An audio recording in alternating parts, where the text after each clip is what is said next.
नमस्कार दोस्तों, मैं जैनेंद्र कुमार सिंह आप लोग का जेसिन क्लासेस में स्वागत करता हूं। आशा करता हूं आप सभी अच्छे होंगे। लाखों कैंडिडेट रेलवे में ग्रुप डी 2024 वैकेंसी का इंतज़ार कर रहे हैं और लाखों कैंडिडेट में अभी भी कन्फ्यूज़न बना हुआ है कि क्या 2024 में ग्रुप डी के सभी पोस्ट के लिए आईटीआई रहेगा या बिना आईटीआई के भी हम लोग अप्लाई कर सकते हैं। इस वीडियो में हम लोग बात करेंगे कि क्या लेटेस्ट ऑफिशियल अपडेट है। आपको कई सारे प्रूफ के जरिए हम लोग समझाएंगे कि रेलवे ने क्या बोला है आईटीआई के लिए या नॉन आईटीआई के लिए। टोटल रेलवे ग्रुप डी 2024 में कितनी वैकेंसी आएगी, 2024 में रेलवे ग्रुप डी में कितने एग्ज़ाम होंगे, एग्ज़ाम का पैटर्न क्या होगा, कैसे आप लोग सिलेक्शन ले सकते हैं। क्योंकि आप लोग देख सकते हैं मेरा सिलेक्शन रेलवे में 2019 की वैकेंसी से हो चुका है। तो जो भी आपको यहाँ पे जानकारी मिलेगी वो बिल्कुल ऑफिशियल होगी और ऑथेंटिक होगी। तो आपको चैनल को सब्सक्राइब कर लेना है, वीडियो को लाइक करना है और अपने दोस्तों के साथ शेयर करना है। सबसे पहले आप लोग ये देखिए, रेलवे ग्रुप डी 2024 का जो फॉर्म भराना शुरू होगा वो अक्टूबर 2024 से शुरू हो जाएगा। यानी अक्टूबर 2024 से आप लोग रेलवे ग्रुप डी के लिए अपना फॉर्म अप्लाई कर सकते हैं। जो ग्रुप डी है लेवल 1 की वैकेंसी है जिसका बेसिक पे है जो 18,000 है। तो लाखों कैंडिडेट जो ग्रुप डी का तैयारी कर रहे हैं उनके लिए इंपॉर्टेंट अपडेट है कि अक्टूबर महीने से आप लोग अपना फॉर्म अप्लाई कर सकते हैं। इसके बाद हम लोग आगे बढ़ें और एलिजिबिलिटी क्राइटेरिया की बात करें कि क्या एलिजिबिलिटी क्राइटेरिया मांगा जाएगा, कौन कौन से कैंडिडेट फॉर्म अप्लाई कर पाएंगे। तो अभी आप लोग देख सकते हैं ये लेटेस्ट एक नया नोटिफिकेशन या नया भर्ती आया है ईस्ट कोस्ट रेलवे भुवनेश्वर में, जहां पे आप लोग देख पाइएगा कि ग्रुप डी में लेटेस्ट नोटिफिकेशन में क्या एलिजिबिलिटी क्राइटेरिया मांगी गई है। और जब ऑफिशियल ऑल इंडिया लेवल पे ग्रुप डी की वैकेंसी आएगी रेलवे में तो उसमें सेम यही एलिजिबिलिटी क्राइटेरिया मांगी जाएगी। आप लोग यहाँ पे देख सकते हैं ग्रेड पे 1800 यानी जो बेसिक पे होगा वो 18,000 होगा। लेवल 1 है जिसमें आप लोग यहाँ पे एजुकेशनल क्वालिफिकेशन पढ़ सकते हैं 10th स्टैंडर्ड और आईटीआई और इक्विवेलेंट फ्रॉम रिकॉग्नाइज्ड बोर्ड, यानी 10th स्टैंडर्ड होना चाहिए या आईटीआई होना चाहिए या जो भी रिकॉग्नाइज्ड बोर्ड है उनसे कोई और डिग्री यदि इक्विवेलेंट है तो वो चलेगा। नीचे आप लोग देख सकते हैं सबसे इंपॉर्टेंट यही है कि national apprenticeship certificate granted by NCBT या जिन्होंने अप्रेंटिसशिप किया है वो भी एलिजिबल होंगे।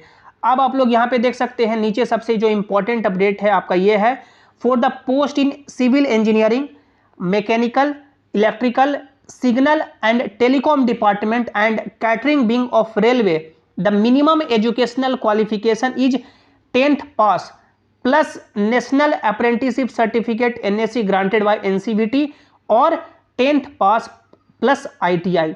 नीचे साफ बता दिया गया है कि जो टेक्निकल डिपार्टमेंट में भर्ती आएगी, जैसे आपका सिविल इंजीनियरिंग हो गया, मैकेनिकल हो गया, इलेक्ट्रिकल हो गया, सिग्नल टेलीकॉम हो गया, कैटरिंग विंग हो गया, उसमें 10th पास तो मिनिमम चाहिए ही। उसके साथ साथ जिन्होंने अप्रेंटिसशिप किया है वो एलिजिबल हो पाएंगे या जिन्होंने आईटीआई किया है वो एलिजिबल हो पाएंगे। तो इस नए नोटिफिकेशन में साफ जाहिर कर दिया गया है, क्लियर कर दिया गया है कि टेक्निकल डिपार्टमेंट ग्रुप डी 2024 में आईटीआई है जो मस्ट हो गया है, कंपलसरी हो गया है। इसके अलावा और आप लोग कई सारे प्रूफ देख सकते हैं। ये railway recruitment cell western railway का ऑफिशियल वेबसाइट है जिसमें यही इंपॉर्टेंट नोटिस बताया गया है कि 2018 में और 2019 में जो ग्रुप डी की वैकेंसी आई थी उसमें एक बार की छूट दी गई थी और अब 15 जून 2019 के बाद जितनी भी लेवल 1 में वैकेंसी आएगी टेक्निकल डिपार्टमेंट में, जैसे कि सिविल इंजीनियरिंग हो गया, मैकेनिकल हो गया, इलेक्ट्रिकल हो गया, सिग्नल टेलीकॉम हो गया, कैटरिंग विंग हो गया, उसमें 10th के साथ साथ आईटीआई या अप्रेंटिसशिप मांगा जाएगा। उसके अलावा आप लोग ये देख सकते हैं ये ऑफिशियल नोटिस है जो government of India ministry of railway board ने कई बार जारी किया है जिसमें सेम बातें बताई गई है कि टेक्निकल डिपार्टमेंट में आईटीआई मस्ट हो चुका है। तो यदि आप लोग अभी भी गुमराह हैं या आपको कई सारे टीचर्स ने बोला होगा कि आईटीआई नहीं चाहिए, जिनके पास आईटीआई नहीं है वो भी टेक्निकल डिपार्टमेंट में अप्लाई कर पाएंगे, सभी पोस्ट के लिए अप्लाई कर पाएंगे, तो वो अपना कोर्स बेचना चाहते हैं, भीड़ बढ़ाना चाहते हैं, गुमराह करके आपको रखना चाहते हैं।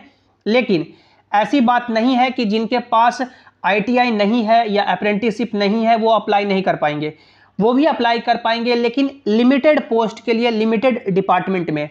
अब ITI के लिए कौन कौन सी वैकेंसी आएगी, कितनी वैकेंसी आएगी, और नॉन ITI के लिए कितनी वैकेंसी आएगी, कौन कौन डिपार्टमेंट में, ये हम लोग देख लेते हैं। लेकिन सबसे पहले आप लोग ये देखिए, जिसमें ये अभी लेटेस्ट RTI का रिप्लाई है, जिसमें रेलवे ने बोला है कि उनके पास 2,35,860 वैकेंसी खाली है लेवल 1 मिला करके। तो अभी आप लोगों ने देख लिया कि ALP में मात्र वैकेंसी आपका दिया गया 5,696, टेक्नीशियन में वैकेंसी देने की बात कही गई है 9,000 का। इसके अलावा जो मेन वैकेंसी बच जाती है वो आपका NTPC बच जाती है और साथ साथ ग्रुप डी बच जाती है। तो आप लोग मान के चलें कि ग्रुप डी में कम से कम तो मिनिमम ही 1 लाख वैकेंसी तो सरकार को देनी ही चाहिए, क्योंकि 2 वैकेंसी यानी जो ALP और टेक्नीशियन में लगभग 70,000 के आसपास वैकेंसी आने की उम्मीद थी, दोनों वैकेंसी मिलाकर के लगभग 15,000 के समथिंग में ही समेट दिया गया।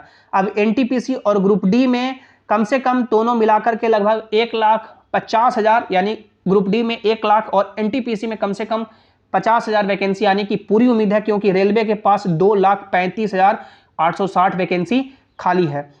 अब आप लोग ये देखिए कि ग्रुप डी में ITI के लिए और नॉन ITI के लिए कौन कौन से वैकेंसी आएगी, कौन कौन से पोस्ट के लिए कौन से कैंडिडेट एलिजिबल है। तो 2019 में नॉर्दर्न रेलवे दिल्ली में सबसे ज़्यादा वैकेंसी आई थी। यहाँ से आप लोग डिटेल में समझ सकते हैं कि कौन से कैंडिडेट कौन से पोस्ट के लिए एलिजिबल हैं। आप लोग यहाँ पे देख सकते हैं टोटल नंबर ऑफ यहाँ पे पोस्ट है, जो टोटल 17 है, 17 तरह के पोस्ट हैं, ये अलग अलग डिपार्टमेंट है। तो सबसे फर्स्ट सवाल, ITI जिनके पास है, जिनके पास ITI है या अप्रेंटिसशिप है, वो इन सभी 17 पोस्ट के लिए, सभी डिपार्टमेंट के लिए एलिजिबल है। ऑल सभी पोस्ट के लिए एलिजिबल है। यदि 1 लाख वैकेंसी आती है, एग्जाम्पल से कि 1 लाख वैकेंसी आती है, तो सभी 1 लाख पोस्ट पे ITI या जिन्होंने अप्रेंटिसशिप किया है वो एलिजिबल हैं, अपना फॉर्म अप्लाई कर सकते हैं। अब इस 1 लाख मान लीजिए एग्जाम्पल से वैकेंसी आती है, तो जिनके पास कोई भी टेक्निकल डिग्री नहीं है, यानी जो नॉन ITI कैंडिडेट हैं, वो कौन कौन से पोस्ट पे अप्लाई कर सकते हैं। तो आप लोगों ने पीछे नोटिफिकेशन में देखा कि कौन कौन से डिपार्टमेंट की बात की गई है, जैसे सिविल इंजीनियरिंग हो गया आपका, इलेक्ट्रिकल हो गया, मैकेनिकल हो गया, सिग्नल एंड टेलीकॉम हो गया, कैटरिंग विंग हो गया। तो इन सभी डिपार्टमेंट को आप लोग छोड़ देंगे, जैसे कि मैकेनिकल डिपार्टमेंट, इंजीनियरिंग डिपार्टमेंट, ये सब आप छोड़ देंगे, तो आपका स्टोर बच जाता है। तो स्टोर डिपार्टमेंट में टोटल 3 पोस्ट है, assistant depot store, assistant depot store और असिस्टेंट डिपो स्टोर। तो जिनके पास भी सिर्फ 10th का डिग्री है, यानी जिनके पास कोई भी टेक्निकल डिग्री नहीं है, वो स्टोर डिपार्टमेंट में असिस्टेंट डिपो स्टोर के लिए एलिजिबल हो पाएंगे, यानी जिनके पास सिर्फ 10th की भी डिग्री है वो भी यहाँ पे फॉर्म अप्लाई कर पाएंगे। उसके बाद यहाँ पे मैकेनिकल छोड़ देंगे, इलेक्ट्रिकल छोड़ देंगे, ट्रैफिक डिपार्टमेंट की कहीं भी बात नहीं की गई है नोटिफिकेशन में। तो ये जो आपका असिस्टेंट पॉइंट्समैन का पोस्ट है, ये भी जिनके पास सिर्फ 10th की डिग्री है वो भी अप्लाई कर पाएंगे। उसके बाद signal and telecom, engineering, electrical ये सब छोड़ देंगे आप लोग, इंजीनियरिंग छोड़ देंगे। तो फिर आपका बच जाता है मेडिकल डिपार्टमेंट, जो आपका हॉस्पिटल असिस्टेंट का पोस्ट है। दो तरह का पोस्ट है, हॉस्पिटल असिस्टेंट और हॉस्पिटल असिस्टेंट, यानी अलग अलग जोन में वैकेंसी आती है। तो मेडिकल डिपार्टमेंट में भी जिनके पास सिर्फ 10th की डिग्री है वो भी अप्लाई कर पाएंगे। तो टोटल 3 डिपार्टमेंट आपके बच जाते हैं, जो नॉन ITI कैंडिडेट जिनके पास सिर्फ 10th की डिग्री है या कोई भी टेक्निकल डिग्री नहीं है वो भी अप्लाई कर पाएंगे, स्टोर डिपार्टमेंट, ट्रैफिक डिपार्टमेंट और मेडिकल डिपार्टमेंट। अब इन सभी में कितनी वैकेंसी आती है प्रीवियस ईयर से कंपेयर करेंगे, तो ये 3 डिपार्टमेंट में लगभग आप लोग मान के चलेंगे कि 20,000 से लेकर के 30,000 के बीच में आपकी वैकेंसी आती है पूरे ऑल ओवर इंडिया में। यानी यदि 1 लाख वैकेंसी आती है तो सभी 1 लाख पोस्ट पे ITI या अप्रेंटिसशिप वाले एलिजिबल हो पाएंगे, लेकिन 20 से 30,000 उस 1 लाख में पोस्ट होंगे जो नॉन ITI वाले या जिनके पास सिर्फ 10th की डिग्री है वो भी अप्लाई कर पाएंगे। तो आई होप आपका कन्फ्यूजन क्लियर हो गया होगा। ग्रुप डी में ITI वाले भी अप्लाई कर पाएंगे और नॉन ITI वाले भी अप्लाई कर पाएंगे, लेकिन सभी पोस्ट पे नॉन ITI वाले अप्लाई नहीं कर पाएंगे। सभी पोस्ट पे ITI वाले अप्लाई कर पाएंगे, लेकिन सभी पोस्ट पे नॉन ITI वाले अप्लाई नहीं कर पाएंगे।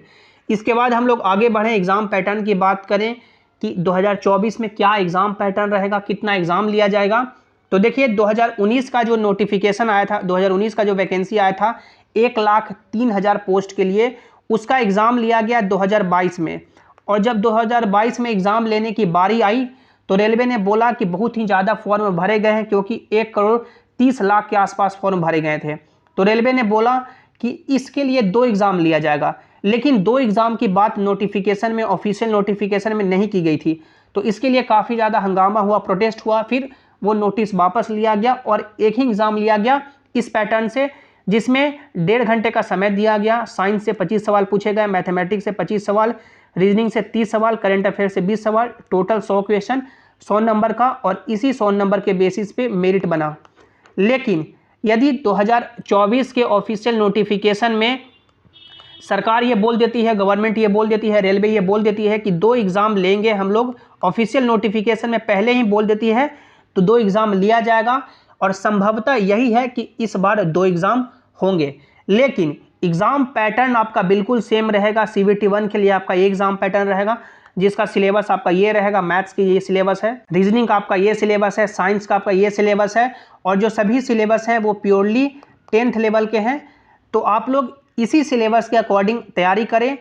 यदि 2 एग्ज़ाम लिए जाते हैं तो CBT 2 का जो एग्ज़ाम पैटर्न रहेगा वो थोड़ा डिफर कर सकता है, जिसमें आपको 90 मिनट का समय दिया जाएगा और मे बी 120 सवाल पूछे जाएं, लेकिन सब्जेक्ट वही रहेंगे, क्वेश्चन आपका ऊपर नीचे हो सकता है। उसके बाद ग्रुप डी में आपका फिजिकल एफिशिएंसी टेस्ट भी होता है, जिसमें आप लोग मेल कैंडिडेट और फीमेल कैंडिडेट का देख सकते हैं। मेल कैंडिडेट को 2 तरह का फिजिकल एफिशिएंसी टेस्ट देना होता है और फीमेल कैंडिडेट को भी 2 तरह का। फर्स्ट यानी होता है मेल कैंडिडेट के लिए कि 35 kg का वजन उठा करके 100 मीटर की दूरी चलनी होती है 2 मिनट में, और दूसरा होता है कि 1 किलोमीटर दौड़ना होता है 4 मिनट 15 सेकंड में। ये मेल कैंडिडेट का हो गया। और फीमेल कैंडिडेट को 20 kg का वजन उठा करके 100 मीटर चलना होता है 2 मिनट में, और 1 किलोमीटर दौड़ना होता है 5 मिनट 40 सेकंड में। तो ये ग्रुप डी का पूरा एग्ज़ाम प्रोसेस है, पूरा सिलेक्शन का ये आपका प्रोसेस हो सकता है। तो आप लोग अपनी तैयारी में जुड़े रहें। जो भी इसके रिगार्डिंग आगे फर्दर अपडेट होंगे, जेसिंग क्लासेस आपको सही और ऑफिशियल न्यूज़ देता रहेगा। तो आपको चैनल को सब्सक्राइब कर लेना है, वीडियो को लाइक करना है और अपने दोस्तों के साथ शेयर करना है। और सभी इंपॉर्टेंट अपडेट के लिए आप लोग टेलीग्राम जेसिंग क्लासेस से भी ज्वाइन हो जाएं, ताकि जो भी अपडेट हो, जो भी नोटिस हो, यहाँ पर आपको मिल सके। लिंक आपको नीचे डिस्क्रिप्शन में दे दिया गया है, या टेलीग्राम पे आप लोग जेसिंग क्लासेस सर्च करके भी जुड़ सकते हैं। मिलते हैं अगली वीडियो में। Thanks for watching, have an awesome day.